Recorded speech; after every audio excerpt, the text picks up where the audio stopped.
Everyone, Murray Rundus here reporting from Rome, and I am here at Santa Maria Nova. Now, that's Cardinal Erdő's church here in Rome. Each cardinal has a church that they operate in here in Rome, and this is Cardinal Erdő's. Now, of course, there's been a lot of talk about Cardinal Erdő. He is a Papabile. He is an important figure that people are looking at as a more conservative leading potential cardinal who can be elected pope. Now, I noticed a few things. I was here for Cardinal Erdő's entrance in to celebrate his Mass. Today is Sunday. It was a new Mass. I stood to the side, prayed my rosary, stood with the press. But I think it is very important for these cardinals to make a showing for what they stand for. I don't think there's anything wrong with reading into how they are showing themselves at the present moment. And I noticed a few things. Firstly, there was some Latin in the liturgy. Uh, there was also, of course, the Kyrie, which was in Greek. So in those respects, it is a more traditional liturgy. There were some Dominican fathers there with Cardinal Erdő.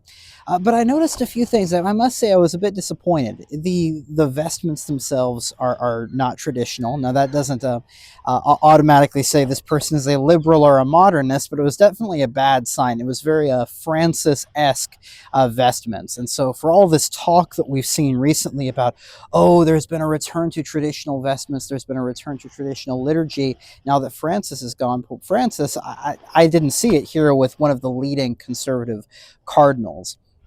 I also noticed a few other disappointing things. The first lector, the first reader, was a woman, and that's something that there's been critics about, and that's something we saw more and more prevalent under Pope Francis. And again, this is somebody who's seen as a sort of arch conservative, and so I think it's important that we as traditional Catholics don't get wrapped up in making compromises out of just an optimism of saying, "Oh, this is not Francis. This is somebody who's more conservative." Now, this ought to be said. If you look at Cardinal Erdő's Mass in comparison with something like Cardinal Avelin's Mass, who is considered to be a progressive liberal cardinal, Cardinal Erdő's Mass seems much more reverent. It seems much more conservative, even with those various problems like having women in the sanctuary or having non-traditional vestments. And so with all those things taken together, I think Cardinal Erdő would appear much more conservative. Again, does that make communion on the hand a good thing? That's something that traditionalists should accept or go with the winds of change, even if those winds might be a little bit more conservative? No, it doesn't mean that. But it does mean that Cardinal Erdő is associating himself with resisting certain aspects of certain errors that we've seen prop up in the post-conciliar period, and that is a good thing. It doesn't make any of these other abuses correct, but it does give us a sign of, yes, there is hope. There are people that are still trying to find their way towards Orthodox Catholicism, and with that, I think we need to see the good, we need to respect the good, and we need to move forward to trying to perfect it in our understanding. Okay, now that we've had some time to actually sit back and translate that homily and look through at what Cardinal Erdő was saying, we can now see some really important points shine through. And I think this is actually an extremely important conclave defining event that Cardinal Erdő gave with this sermon. Basically, what Cardinal Erdő's point is to begin with an anti-modernist stance, really understanding the fundamentals of Christianity. Jesus Christ is a historic person that commands us to go baptize all nations. And already with that, I think that's a really good Christological starting point. And I think that's the way to go about things, is talk about the necessity of Jesus Christ and the necessity of the church. But the very interesting thing that Cardinal Erdő does is goes along with this strategy that people in Rome and really all of the Vatican analysts have been saying the conservatives have been trying to do, which is appeal to collegiality as a sort of check on the papacy. Now, there's problems with collegiality as it is expressed in the Second Vatican Council, but really what this is, I think, is an appeal to the moderates under that word of collegiality, but really trying to get back to some sense of normalcy of each of these bishops having his prerogatives rather than there being a tyrannical pope disregarding the deposit of faith and relying on lay people as he sees fit. Rather, it's what Cardinal Erdő is really appealing to is that each bishop has a sense of his own authority, and they meet together in various forms of the apostolic college. And so I think that's very interesting. And I think this will be successful for Cardinal Erdő when it comes to making this appeal to moderates and also getting the conservatives on the same page of that. What is this in effect? It's unity in solid doctrine, or at least that's what is being portrayed here. Again, there's problems when it comes to how collegiality can be expressed, but at least looking at this document, I think it's a good sign for the conservative strategy, at least, moving into the conclave this week. Now, there are a few things that I noticed about the ceremony in connection with it, and I think we can draw some conclusions from that as well, which is I think we have to look at the entourage of the cardinal. And something I noticed is that you had the Archduke Habsburg, the ambassador from Hungary to the Holy See, and that's a big significant thing there as well. If there is this connection with the current Hungarian government, that's of course promoting things that are very conservative.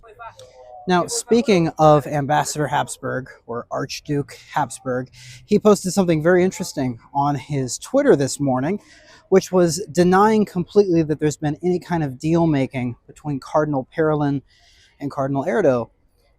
And so that was a rumor that was going on for a while. Archduke Habsburg is not a nobody, obviously. He has ties with the Hungarian government. He is the ambassador. But he was also, I saw him speaking with the sort of entourage of Cardinal Erdő. And so I think we can put those rumors to rest now. There is no wheeling and dealing between Erdő and Parolin.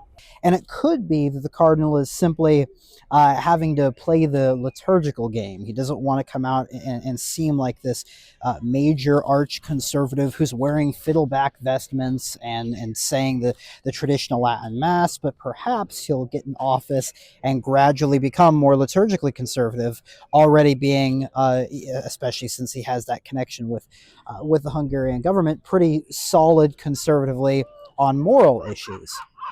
The other thing I noticed is the men surrounding the cardinal oftentimes were wearing cassocks. Now, that wasn't all of them, but that is something. Of course, we saw a lot of criticism in the Pope Francis pontificate of even something like the cassock. That was seen as sometimes effeminate, sometimes it's just very worldly. And here we saw a priest wearing cassocks. And now that could just be something a part of Rome. I don't want to draw too many conclusions. There's a lot of Roman priests who like to wear the cassock, and that was the case even under Francis, and that could just be a part of that. But it was refreshing to see, I will say, seeing priests that aren't society priests who always wear the cassock, or the fraternity priests wearing the cassock. These were standard priests who would celebrate the Novus Ordo wearing the full cassock. And so these are things that make the cardinal lean in a direction that is more conservative. But I still think those problems remain. Those problems in the new Mass itself are going to remain. Can we expect much more from a cardinal? I mean, that's debatable. I don't know if we can go in expecting that and having a real world practical expectation that these cardinals are going to be celebrating the traditional Latin Mass, or going in there and celebrating an all Latin Novus Ordo. When it comes to what Cardinal Erdő has been for in the past, when we look at his positions, it's actually kind of checkered from a traditionalist perspective. You will see mainstream articles calling him this arch-conservative, mainly because he was against blessing same-sex couples, and so you'll see some pro-LGBT outlets come out and say, oh, he's going to be some kind of tyrannical pope, one of the most conservative people in the world. On the other hand, there was a fake report about how he was resisting Traditionis Custodes, but he came out and clarified later that he was being obedient to that document. So again, when we look at this from a traditionalist perspective, there are some pieces that are good and we can be optimistic about, but there's others that it's just simply not a traditional perspective.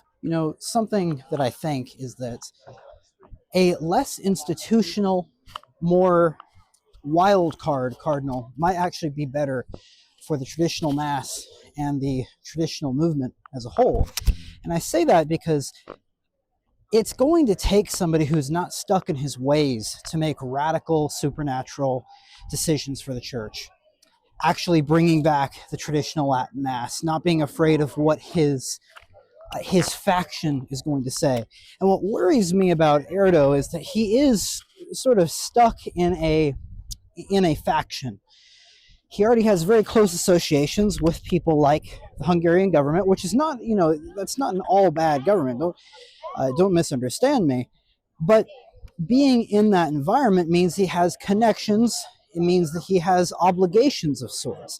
And so somebody like Cardinal Pizzaballa might actually be a stronger candidate for the traditional movement, not only because he's had to take a stand already. We know that he's not unwilling to make bold, strong decisions. I mean, goodness, he's been connected with some of the most hot button issues there are in the Holy Land. And so I think somebody like that would actually be more willing to take radical stands on things than someone like Erdő. Cardinal Erdő might be a little bit more likely than somebody like Pizzaballa simply because he is an insider rather than an outsider. He's involved in these various factions. The Roman media scene does seem to be acquainted with him enough to be harassing him outside of his mass. And so I think he might be a little bit more likely than someone like a Cardinal Pizzaballa or another wild card. Now, with that being said, let's make sure that we're keeping this supernatural, that we're praying for Cardinal Erdő, that we're praying for these conservative cardinals, and hopefully we can see a situation where a conservative pontiff does get elected, and through this fierce opposition of the liberals and seeing the sort of malice of the progressive candidates and the progressive bishops of the church, maybe they can reform their own ways, reform in the true sense back to the traditions of the church. That's what we hope for. So let's make sure we're keeping a great sense of hope, but we're moderating that with a great sense of prayer, fasting, making sure we're not getting obsessed, and we're staying in a disposition of growing in virtue, staying away from vice, and growing in our spiritual lives. So from all of us here at CFN, may God grant you many joyful years.